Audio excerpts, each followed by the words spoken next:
আসসালামু আলাইকুম রহমতুল্লাহি ওবরকাতুহু। সম্মানিত দর্শক, বাংলাদেশের ইতিহাস শুধু নয়, পাক ভারত উপমহাদেশের ইতিহাসে এই প্রথম কোনো প্রধানমন্ত্রীর সরকারি বাসভবন আক্রমণ করে সেই ভবন শুধুমাত্র লুটপাট করা হয়নি, তছনছ করা হয়েছে। এবং সেই ভবনকে তুচ্ছ এবং তাচ্ছিল্য করা, মানে প্রধানমন্ত্রীর বাসভবনকে তুচ্ছ এবং তাচ্ছিল্য করার মাধ্যমে প্রধানমন্ত্রীর পদটিকে এতটা খেলনা বানিয়ে দেওয়া হয়েছে। বিশেষত প্রধানমন্ত্রীর পদে যখন একজন বয়স্কা নারী তিনি দায়িত্ব পালন করেন, তো সেই বয়স্কা নারীর অন্তর্বাস, অর্থাৎ তার যে ব্লাউজ, পেটিকোট, পেন্টি যা কিছু রয়েছে, এই জিনিসগুলো নিয়ে যখন লুটপাটকারীরা একজন বয়স্ক মহিলা, যার বয়স প্রায় ৭৮ বছর বা ৮০ বছর, তার এই সামগ্রী নিয়ে যখন সেই উন্মত্ততায় সেগুলো প্রদর্শিত হয় এবং সেগুলো নিয়ে যখন মানুষ এক ধরনের আনন্দ এবং উচ্ছ্বাস প্রকাশ করে এবং অন্য মানুষ সেগুলো দেখতে বাধ্য হয়, এটা একটা ইতিহাসের ধারাপতন। ভালো মন্দ, কতটা খারাপ কতটা জঘন্য, সেটা সম্ভবত ওই সময় যখন প্রদর্শিত হয়েছিল বলার সময় ছিল না, কিন্তু এখন ধীরে ধীরে সেটা প্রকাশিত হতে যাচ্ছে। বঙ্গভবনের এবং গণভবনের যা কিছু সম্পদ, অর্থাৎ সরকার প্রধান এবং রাষ্ট্রপ্রধানের যা কিছু সম্পদ, সব কিছুই রাষ্ট্রের। হাতে গোনা তাদের ব্যবহার্য কিছু সামগ্রী থাকতে পারে, কিন্তু ওখানে যত ফার্নিচার, যত ল্যাপটপ, যত কিছু রয়েছে, সবই রাষ্ট্রীয় সম্পদ। তো যেভাবে এই রাষ্ট্রীয় সম্পদগুলো, গণভবনের রাষ্ট্রীয় সম্পদগুলো লুণ্ঠন হয়েছে, ঠিক এইরকমভাবে মধ্যযুগে কোনো রাজপ্রাসাদ কোনো সৈন্যবাহিনীর দ্বারা এভাবে লুণ্ঠিত হয়েছে, চেঙ্গিস খান, হালাকু খান কিংবা তমুল লঙ্গের সৈন্যদের দ্বারা, এরকম কোনো ঘটনা আমার জানা নেই। যখন কোনো একটা শহর দখল হতো আদিকালে, তখন সামরিক বাহিনীর সবচেয়ে চৌকস যে অংশটিকে, যেটিকে রয়্যাল গার্ড বলা হতো, আমাদের দেশে এখন যেমনভাবে এসএসএফ, সেই রয়্যাল গার্ডের কমান্ডার সে প্রথমেই রাজপ্রাসাদের দখল নিতেন তার অনুগত বাহিনীর দ্বারা, এবং যা কিছু সেখানে কালেকশন করা হতো এগুলো সবই একটা সিজার লিস্ট। আজকের আধুনিক পদ্ধতিতে আমরা যেগুলোকে সিজার লিস্ট বলি, সেইভাবে সিজার লিস্ট করা হতো। এগুলোর মধ্যে বই, পুস্তক, দলিল, দস্তাবেজ, ব্যবহার্য সামগ্রী, স্বর্ণ মুদ্রা থেকে শুরু করে যা কিছু ছিল, এগুলো সব সিজার লিস্ট করা হতো। এমনকি দাস দাসী থেকে শুরু করে ওই হেরেমে বসবাসরত যারা রমণী, তাদেরকেও এই লিস্টের অধীন আনা হতো। তারপর সেগুলো কোনটা রাজা নেবেন, কোনটা সেনাপতি নেবেন, কোনটা সাধারণ সৈন্যরা নেবেন, আর কোনটা বাজারে বিক্রি করবেন, আর কোনটা যে বিজয়ী রাজা তার রাজকোষে জমা হবে, এটার একটা লিখিত বিধান ছিল। এমনকি যে আইএমএ জাহিলিয়াত, সেই যুগেও সেটা ছিল। কিন্তু আমাদের গণভবন যেভাবে লুণ্ঠিত হয়েছে, এই লুণ্ঠনের ইতিহাস আপনি কোথাও খুঁজে পাবেন না। এমনকি ফ্রেঞ্চ রেভলিউশনের পরে, বাস্তিল দুর্গের পতনের পরেও ফ্রান্সের পার্লামেন্ট এবং রাজা লুইয়ের যে বাসভবন, আপনি দেখাতে পারবেন না যে এইভাবে গণহারে জনগণ গিয়ে সেটা লুট করেছে। কিন্তু আমাদের দেশে এই কাজগুলো করা হয়েছে বা করানো হয়েছে, বা এই কাজগুলো করতে প্রমোশনাল কাজ করা হয়েছে। এগুলো ইতিহাস। দ্বিতীয়ত হলো বাংলাদেশের যে ঐতিহাসিক ভবন ৩২ নম্বর, ইটস এ হেরিটেজ। আমাদের জন্য এটা একটা ঐতিহ্য। বঙ্গবন্ধু, শেখ হাসিনা কিংবা ৩২ নম্বরের বাড়ি is a person, is a matter, is a physics. বা ধরুন একটা বস্তু, কিন্তু এর পেছনে যে ইতিহাস আছে, সংস্কৃতি আছে, কৃষ্টি আছে, কালচার আছে, আপনি সেটাকে অস্বীকার করতে পারবেন না। তো ৩২ নম্বর যে বাড়িটি রয়েছে, সেই বাড়িটি সরকার ইচ্ছে করলে বাজেয়াপ্ত করতে পারবে। সরকার ইচ্ছা করলে এটাকে যথাযথ পরিমার্জন, তারপরে এটাকে চাইলে একেবারে ভ্যানিশ করে দিতে পারবে। যেভাবে বেগম জিয়ার বাড়ি ভ্যানিশ করে দেওয়া হয়েছে, সরকার চাইলে সেটা করতে পারে।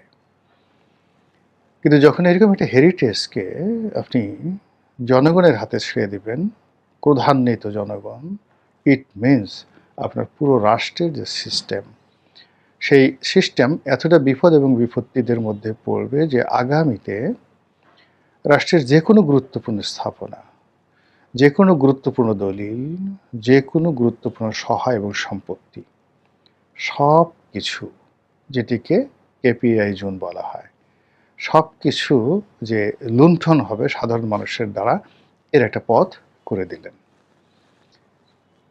ফলে গণভবন এবং ৩২ নম্বর, এই দুটো ভবনের যে ডাকাতি, রাহাজানি, লুটপাট, এগুলো নিয়ে ডে বাই ডে যত দিন যাচ্ছে তত মানুষের ক্রোধ বাড়ছে, ক্ষোভ বাড়ছে, বিচার চাচ্ছে। এবং যারা এই কর্মগুলো করে একটা সময় খুব আনন্দ উপভোগ করতেন, এখন তারা সবাই হতাশায় ভুগছেন, অনেকে আতঙ্কে ভুগছেন এবং নানা রকম সামাজিক, মানসিক, পারিপার্শ্বিক এবং প্রাকৃতিক জটিলতায় পড়ছেন। আপনি যদি কোনো ব্যক্তির হক নষ্ট করেন, এই দুনিয়াতে আপনাকে তার কর্মফল ভোগ করতে হবে। আপনি যদি কোনো সম্মানিত ব্যক্তির সম্মানহানি করেন, খোদার কসম, আল্লাহর কসম, সম্মানিত ব্যক্তির সম্মান হানি করলে আরশে আজিম পর্যন্ত কেঁপে ওঠে। আপনার রিজিক বন্ধ হয়ে যায়। আপনার জন্য আল্লাহর যে সকল নেয়ামত অনিবার্য ছিল, আল্লাহ নিজে যেগুলো আপনার জন্য দিয়েছেন, সেগুলো আল্লাহ উঠিয়ে নেন। এর কারণ হলো আল্লাহ স্বয়ং সম্মান দেন ব্যক্তিকে। কাজেই আল্লাহ যাকে সম্মান দিয়েছেন, মর্যাদা দিয়েছেন, পদ এবং পদবি দিয়েছেন, তার উপর নিষ্ঠুর আচরণ করতে গিয়ে আপনাকে ১০০ বার চিন্তা করতে হবে এবং সীমার মধ্যে থাকতে হবে। ৩ নম্বর হলো মর্যাদাবান।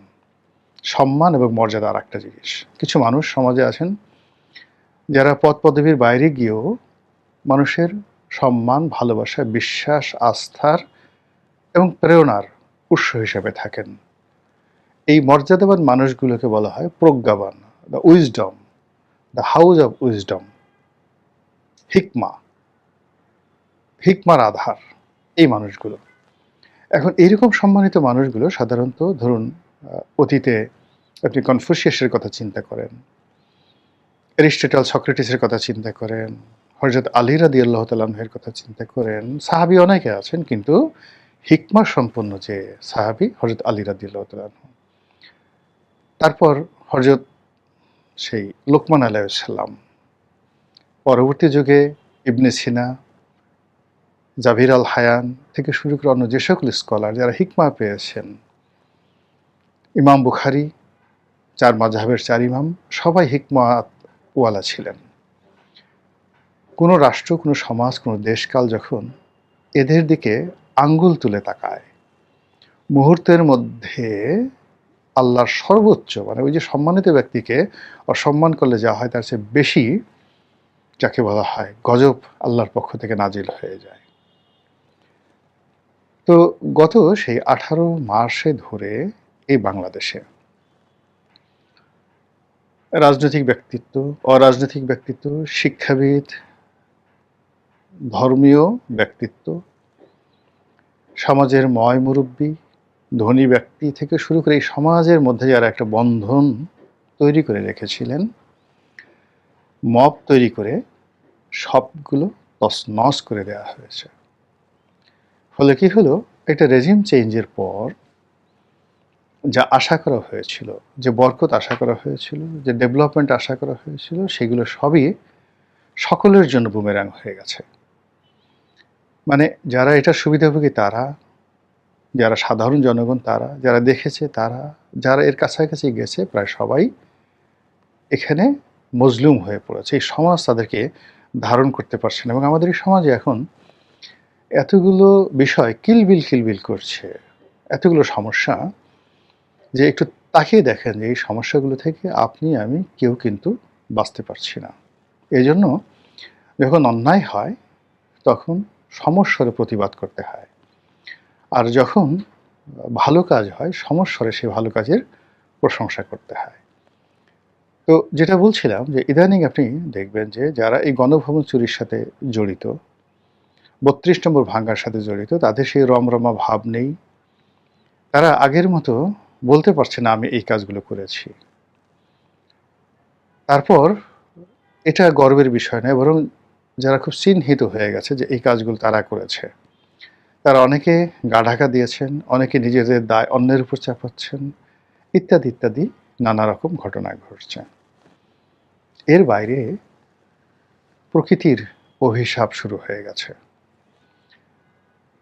অনেকের ব্যক্তিগত জীবন, তার শারীরিক মানসিক যে ভারসাম্যতা, অর্থনৈতিক জীবন তছনছ হয়ে গেছে। অনেকে জীবন মৃত্যুর সন্ধিক্ষণে আছেন, অনেকের জীবন নিয়ে টানাটানি শুরু হয়ে গেছে, অনেকের ঘর ভেঙে গেছে, অনেকে ক্ষমতাচ্যুত হয়েছেন, আর অনেকে ক্ষমতায় থাকার পরেও সারাক্ষণ মৃত্যু ভয়ে থর করে কাঁপছেন।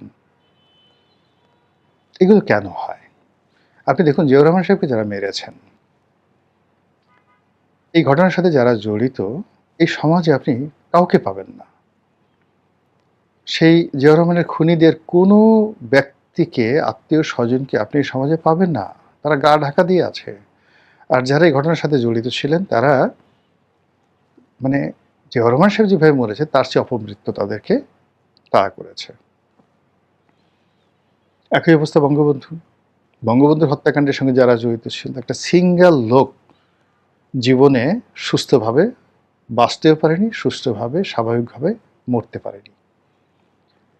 ১৯৭১ সনে যারা মানবতা বিরোধী অপরাধ করেছে, একটা সিঙ্গেল লোক বাঁচতে পারেনি।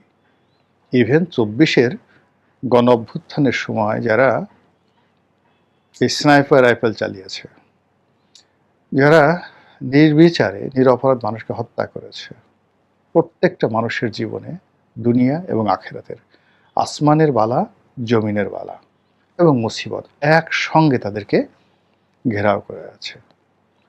একটু জেলখানার দিকে তাকিয়ে দেখেন তো, যারা জেলে আছেন, এই বাংলায় আপনার কি কখনো কল্পনা করতে পারতেন যে এই মানুষগুলো জেলে যাবে? যাদের কোমরে হাতে পায়ে ডান্ডাবেড়ি পরানো হচ্ছে, যাদেরকে যাকে বলা হয় টেনে হিসড়ে বিচারালয়ে আনা হচ্ছে, আজ থেকে ১ বছর ১.৫ বছর আগে, মানে শেখ হাসিনার জমানায় এগুলো কল্পনা করা যেত? যে পরিমাণ মানুষ এখন কারাবন্দী আছেন, বিচারের আওতায় আছেন, তার চেয়ে অন্তত ১০০ গুণ মানুষ ক্ষমতাধরদের মধ্যে এবং ক্ষমতা যারা হারিয়েছেন তাদের মধ্যে, অর্থাৎ ডক্টর মোহাম্মদ ইউনূস এবং শেখ হাসিনা তাদের মধ্যে। এর চাইতে বহু সংখ্যক মানুষ কখন পরোয়ানা চলে আসবে, কখন জেলে যেতে হবে, এই ভয়ে, কখন আমার যে কনস্পিরেসি, আমার যে চক্রান্ত, দেশবিরোধী চক্রান্ত, আমার যে মানবতা বিরোধী চক্রান্ত, সেগুলো কখন প্রকাশ হয়ে যাবে, এই ভয়ে তছনছ হয়ে গেছে। একইভাবে ধরুন আগে যদি যাই, নবাব সিরাজউদ্দৌলাকে যারা হত্যা করেছে, যারা পলাশীর সেই চিহ্নিত বেঈমান, বাংলাকে যারা রবার্ট ক্লাইভের হাতে তুলে দিয়েছে, একজন সিঙ্গেল মানুষ সুস্থভাবে মরতে পারেননি। আত্মহত্যা করেছেন, অনেকের কুষ্ঠরোগী হয়েছে, অনেকে পরিবার, ঘর, সংসার সবকিছু ত্যাগ করে দেউলিয়া হয়ে পড়েছেন, পাগলের মতো, ফকিরের মতো রাস্তায় রাস্তায় ঘুরেছেন। মীর কাসিমের মতো, যিনি বাংলার নবাব ছিলেন, পাগলের মতো সব জায়গায় ঘুরেছেন, ভিক্ষুকের মতো দাঁড়ে দাঁড়িয়ে ঘুরেছেন। এই হলো অপকর্মের ফল। ফলে আমাদের রাষ্ট্রীয় সম্পত্তি যারা ধ্বংস করেছেন, আলটিমেটলি তারা সবাই এই যে রোষানল, প্রকৃতির রোষানল, মানুষের রোষানল, জমিনের রোষানল, আসমানের রোষানল, সব রোষানলের মধ্যে এই মুহূর্তে পড়েছেন। আল্লাহ অনাগত দিনে আমাদেরকে এই ধরনের বিপদ এবং বিপত্তি থেকে রক্ষা করুন, হেফাজত করুন এবং দয়া করুন। আসসালামু আলাইকুম রহমতুল্লাহি ওয়া বারাকাতুহু।